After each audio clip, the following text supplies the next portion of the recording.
Hey everyone, it's Chrissy from Stitch Collective, and in this video I'm going to show you how to construct the Elizabeth Suzann Georgia Midi. You can also use this tutorial to construct the Georgia tee or the Georgia dress. The construction and hemming steps will be the same. As part of this tutorial, I'm going to show you how to create super flat bias necklines, as well as a clean finish on the included armbands in the pattern. In this section, I'm going to talk about optional supplies that can help you get a better finish. So the first up is a supply that I use loving in pretty much all of my projects, but it's called fusible tricot or fusible stay tape. And this is something that I'm going to use to reinforce the neckline and the shoulder edges of the pattern pieces or the dress pieces, just to keep those from stretching out of shape as we sew. The next supply that's really helpful is a sewing ham, and these are great just for pressing the neckline, just to help recreate the curves of the body and get a flatter result on the neckline. And then the last one is a sleeve or a seam roll, and these are great for pressing the shoulder seams and the side seams, and this is just to help you keep the project off of your ironing board and you're just pressing the seam instead of the fabric, so this way you don't overpress the fabric. So normally in my tutorials, I'm constructing my garments, my muslins, out of actual muslin fabric. But in this instance, I'm using a project that I had dyed, and I didn't really like the way it turned out to make my muslin. But as part of that, I don't know which is the right side and the wrong side. And normally I just write on my muslin fabric. But in this case, the dress might turn out okay and I would want to wear it. So one tip that I wanted to show you is when I'm constructing a garment that I actually want to keep, I just use painter's tape and I stick it to the wrong side of the fabric while I'm constructing, and I have the name of the pattern piece on it. And I like painter's tape. You normally don't need to use a piece this big. Also, these are for this big for the camera. But I like painter's tape because it's low tack. So it's not going to typically affect the finish of the fabric. But I also always put it on the inside of the garment or the wrong side of the fabric just in case. So in this case, I'm going to show, actually this is the back. So here's my back. And then here is my front piece. But this will just help me keep everything sorted out and making sure that I'm sewing right sides together as I'm constructing the dress. So for our first step of construction, we're actually going to stay stitch the shoulder seams and the necklines of both the front and the back piece. And the reason that we're doing this first is to prevent both of these areas from stretching out during construction. Especially the neckline, because a stretched out neckline is going to be one of the #1 things that makes your neckline fold away or lean out from your body when you're finished with the garment. So one of the optional supplies that I talked about was this fusible stay tape or fusible tricot. And if you don't want to stay stitch the neckline with thread, you can also just use this, and you could iron this around the neckline and the shoulder seams, and it will do the exact same thing of just preventing things from stretching out of shape. So for this first step, I'm actually going to do my stay stitching with the sewing machine, just in case you don't have the stay tape at home. And what I'm going to do to stay stitch is start at the shoulder seam and then sew down to the midway point of the neckline, and then do the same thing for the other side. And what this does is it just helps prevent the neckline from stretching out as you stay stitch it.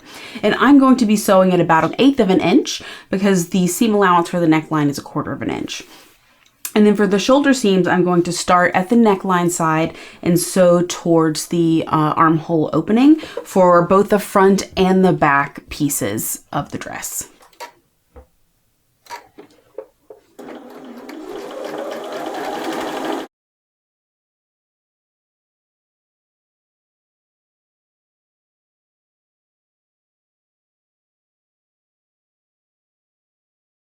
So the first step of construction is going to be taking the front and the back pieces, putting them right sides together, and sewing the shoulder seams at a 3/8 inch seam allowance.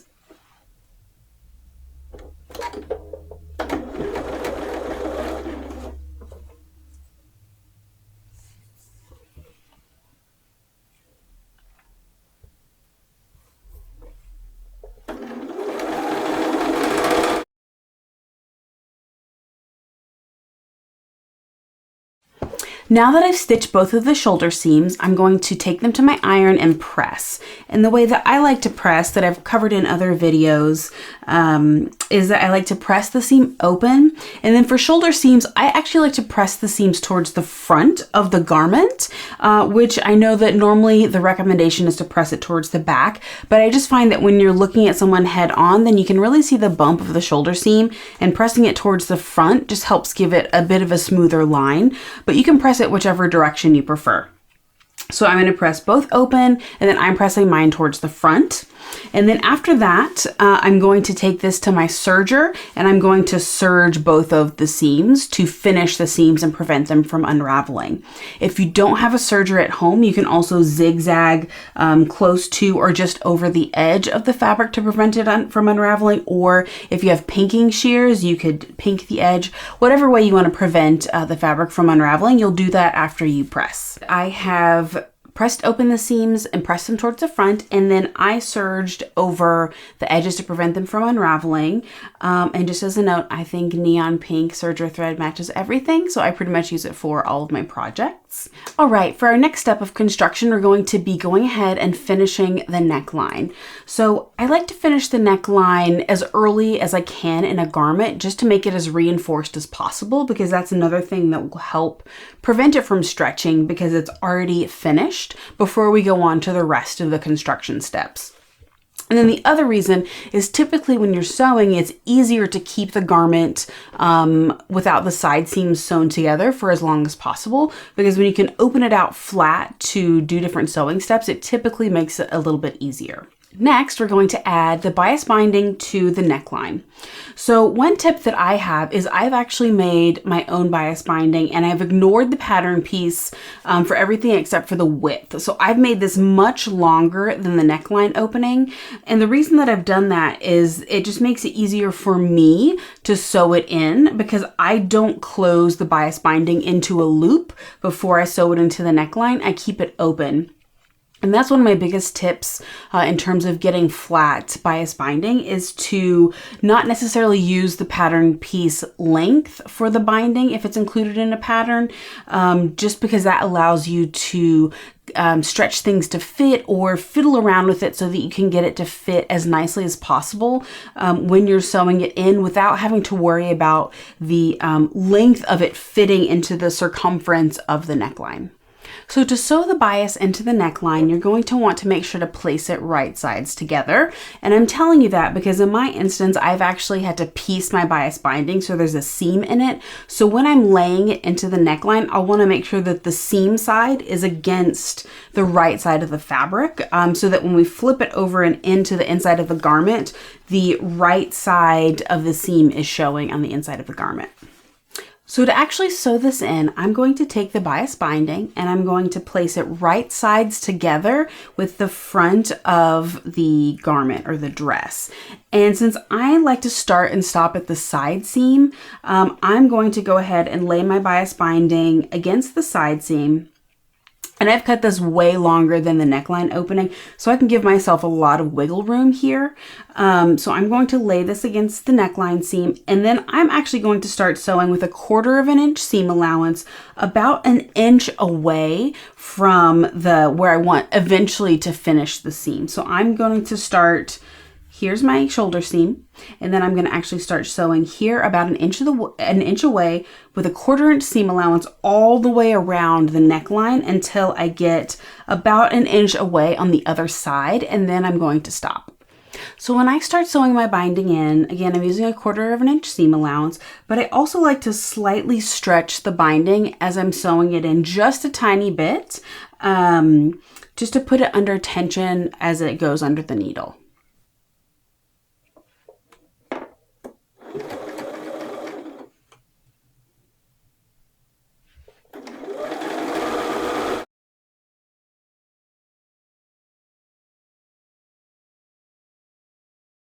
So I have sewn my bias binding right sides together, and I've sewn all the way around the neckline, except for leaving about 1 inch of room on either side of the seam line where I eventually want the binding to intersect. So the next thing I'm going to do is I'm going to have to join the ends of the bias binding together. I have a 1/2 inch seam allowance here that I've told you a second ago that I cut off. So my preferred method is to take it to the machine and then sew the ends together. And then I would trim the seam allowances back a little bit more, press it open, and then I would finish sewing it closed. But the option that I want to show you before I actually do that, my preferred method, is a little bit of an easier method that can be great, especially for beginners. So you would do the same thing where you trim off with about an extra 1/2 inch distance or seam allowance from the shoulder seam. But then instead of sewing it together, what you're going to do is you're just going to fold it back right here, having it meet at the seam line, whichever side you want to be on the outside or the right side that's showing. And then you're going to take the other strip of binding and simply just lay it inside. And then what you would do is you would sew the 1/4 inch seam, like you'd finish the circle of the binding by sewing a 1/4 inch here until you get to where you stopped or started sewing for the beginning of the binding. And then I'm going to fold that back so you can see what it looks like, but it actually gives you a really beautiful clean finish. But the con of this, and the reason that I don't typically use it, is it does make it a bit bulkier. But what I'm going to show you is how I actually like to do it. So I'm going to take both sides of the bias binding and I'm going to sew a 1/2 inch seam allowance, and then I'm going to trim it.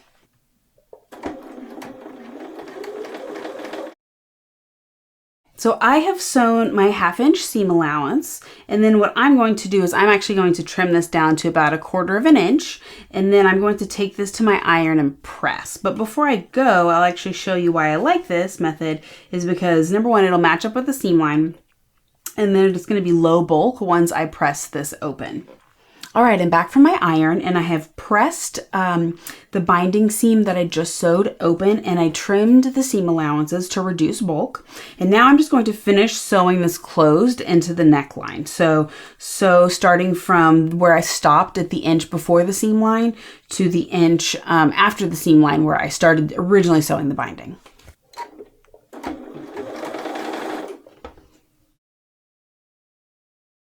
And now we're actually going to do a couple of steps that are going to help it lay as flat as possible. So the first one is going to be grading our seams. And what grading seams does is it just helps reduce bulk at the neck. And the next thing is we're going to clip all the way around the neckline. And that's going to help once we roll the binding to the inside and finish sewing it, just make sure that it lays as flat as it possibly can.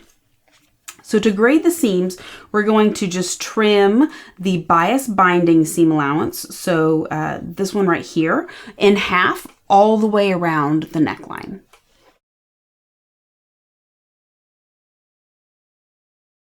And now the next step is going to be clipping the neckline seam allowance. So I'm going to take my just little snippers and I'm going to snip two, but not through the seam allowance, about every inch all the way around the neckline.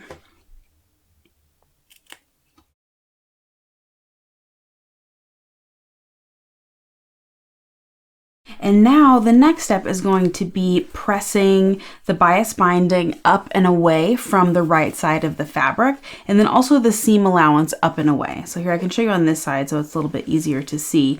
But basically we're going to go to the iron and press both the seam allowance and the bias binding up. So this is a really helpful instance if you do have a ham, to press around the ham, because it's going to help emulate just the curves around your shoulders and your chest. I've pressed both the seam allowance and the bias binding up and away from the main body of the dress. And now we're going to take it to the machine and we're going to edge stitch. And so for edge stitching, we're just going to aim to stitch on the bias binding side about 1/8 inch away from our seam line. And the goal is to catch the seam allowances up towards the bias binding. And what that's going to do when we're done is help the bias binding and a little bit of the front side of the dress roll to the inside. So none of the bias binding is going to peek out in the finished dress. And then usually when I start, I'm going to start here at the shoulder seam, even though this isn't going to show on the outside, but just when you're looking at the inside of the dress, I won't have where I start and stop like visible when it's hanging on the hanger.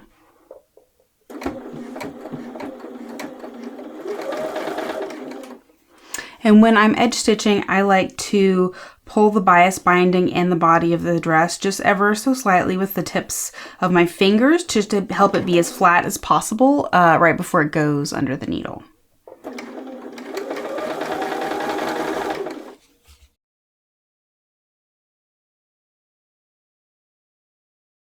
All right, I have edge stitched all the way around the neckline with the dress inside out, so it's easier to access the right side of the dress at the sewing machine.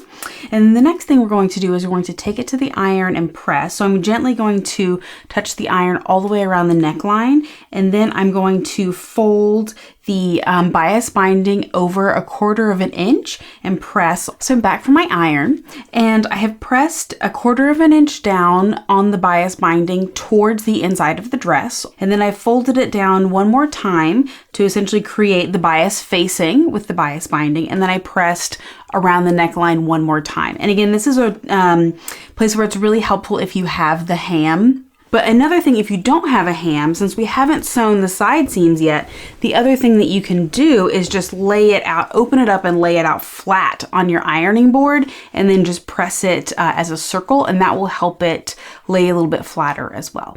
So I've turned the dress right side out, and now I'm going to stitch about an 1/8 of an inch away from the fold, all the way around the neckline, but from the inside of the dress.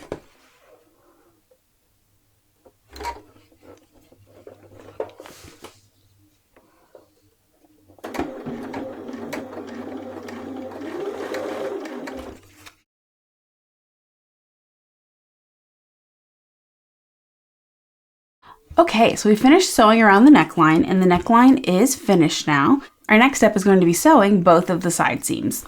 So I have turned the dress with the right sides together, and I'm going to start at the arm opening, and I'm going to sew all the way to the hem with a 3/8 inch seam allowance on both sides of the dress.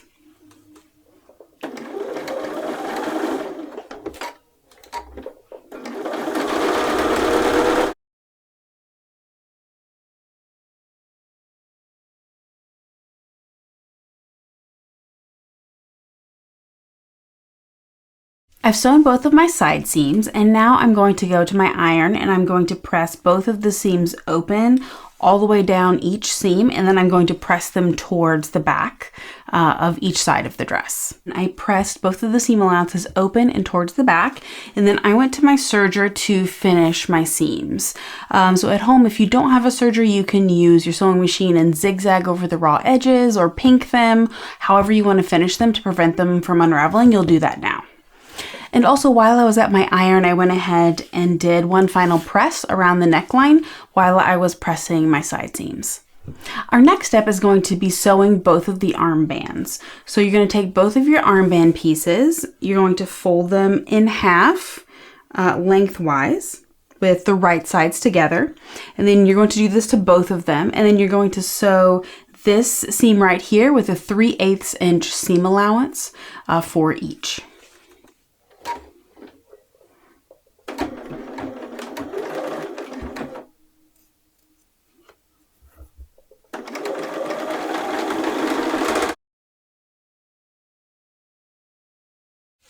Now that I've sewn both of the armbands, I'm going to take them to my iron, and I'm going to press the seams open. And then once I've done that, I'm actually going to fold them in half with the wrong sides together, and then press it in half. So when it's done, it will look like this with the right side facing, and then we'll be back. And for the seams right here, you don't actually need to finish these because they're going to be encased in the armband itself and they won't unravel. The next step is going to be attaching the armbands to the dress. And so for this step, I'm actually going to show you two different techniques. So for the first one, this is actually my preferred one in a way that uses a serger. So what we're going to do is we're going to place the armband inside the dress with the right sides facing. So this dress is inside out right now. So we're going to match up the armband seam with the underarm seam of the dress. And then you would pin at a few match points, look wherever you prefer. And then we're going to stitch at a 3/8 inch seam allowance all the way around the arm opening. And when you're stitching, you're going to want to make sure to catch the seam allowance of the dress towards the back. So you've pressed it towards the back. We're just going to make sure when we're sewing that it's also facing towards the back when we sew the armband in place.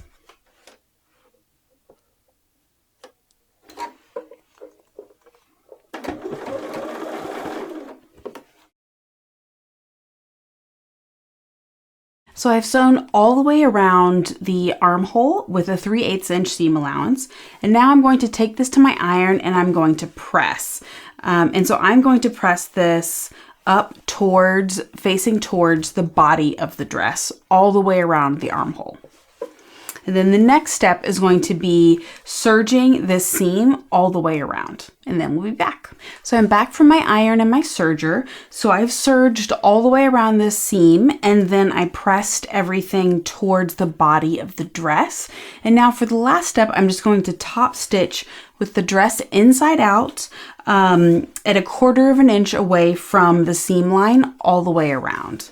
And in this instance, I'm going to start and stop at the underarm seam just so that it's not visible where I'm starting and stopping sewing. And then one last tip is this seam allowance here is pressed towards the back. So while we're top stitching, we also want to make sure that we're catching this and enclosing it pressed or facing the back of the dress. And while we're top stitching, we want to make sure to catch the seam allowance that we've pressed towards the dress in the top stitching. And similar to edge stitching, I'm using the pads of my fingers to pull the seam open and make it as flat as possible before I top stitch 1/4 of an inch away.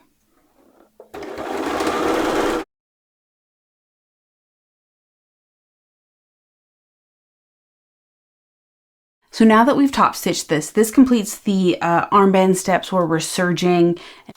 So for this armhole, I'm going to show you how to attach the armband if you just have a sewing machine. And you do have a couple of different options. If you're using a really lightweight fabric like a silk, you could do French seams to attach this and then top stitch it. But since this is a linen and you might be working with a bulkier fabric, I'm going to show you a finish that's a little bit lower bulk. So the first step is going to actually be opening out the armband that we've pressed in half, and then we're going to put it inside the armhole. And since I have the dress inside out, I'm putting it right sides together, so that is inside the armhole.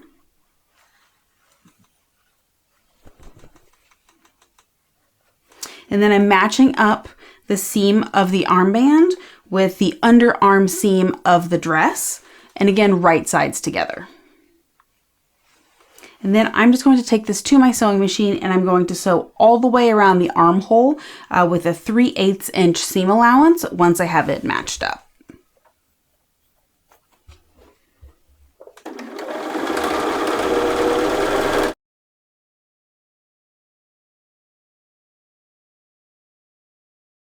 All right, now that we have sewn the single layer of the armband all the way around the arm opening, we're going to go ahead and pull this out of the armhole. And then I'm going to stitch a 1/4 of an inch all the way around the outside of the armband. And it's even better if it's like a scant 1/4 inch, so a little bit less than a 1/4 of an inch all the way around. And this is going to give us a reference line when we're pressing later.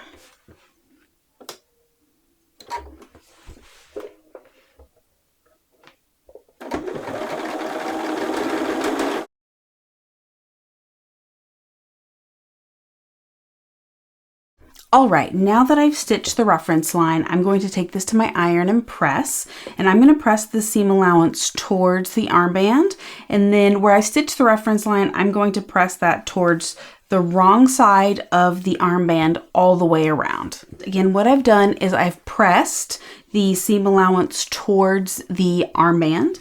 And then for the far side of the armband, I've pressed it under around that reference line that we stitched towards the inside of the armband. And now that we've folded it down, you can see that what it's doing is it's overlapping where we've stitched the armband seam to the dress just a little bit.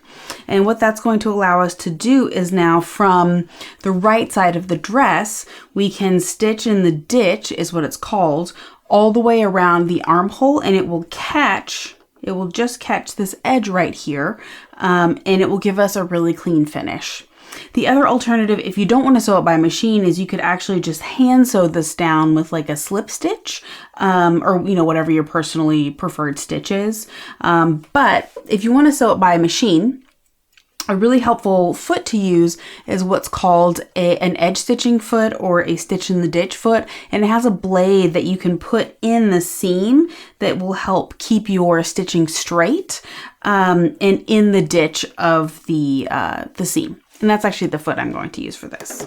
So my goal here while I'm stitching is to have my needle actually stitching right on the seam line itself all the way around. And then one thing you can do as well is I can actually feel the ridge where I've pressed it under. And so I can make sure that when I'm stitching in the ditch that the underside here of the armband is ever so slightly farther over from the seam so that I'm catching it.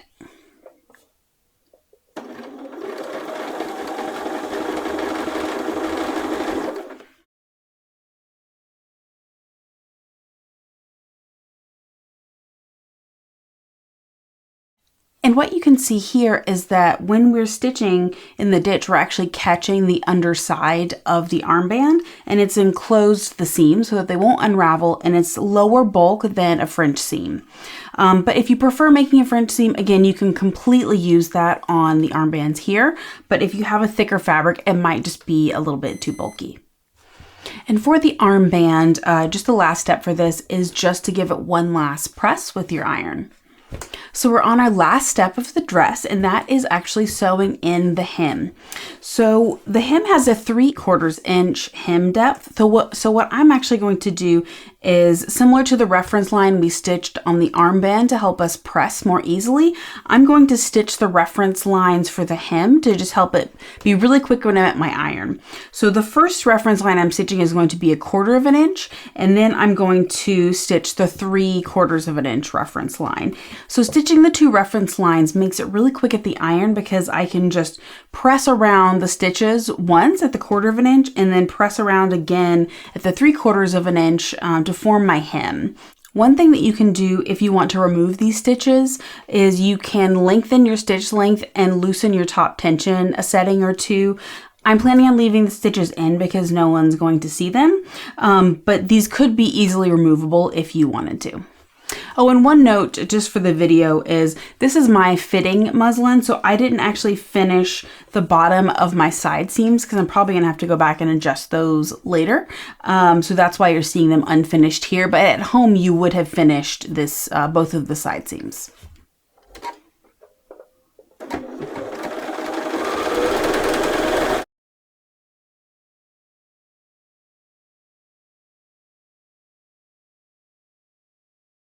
So now that we have our reference line sewn in, I'm going to take this to my iron and I'm going to press up the 1/4 inch, and then I'm going to press up at the 3/4 inch mark, and that will make a total hem of 1/2 inch deep all the way around. And now that I've pressed the hem, we're going to sew it. And I find it easiest to sew from the inside of the garment. So what I'm going to do is I'm going to be sewing about 1/8 inch away from the fold line here all the way around the hem. And in this instance, I'm going to be using my edge stitching foot again. So if you have anything similar like a blind hem foot or anything with a blade or a guide, that would be great because it's going to help you keep your stitches straight where they're going to show on the outside of the dress.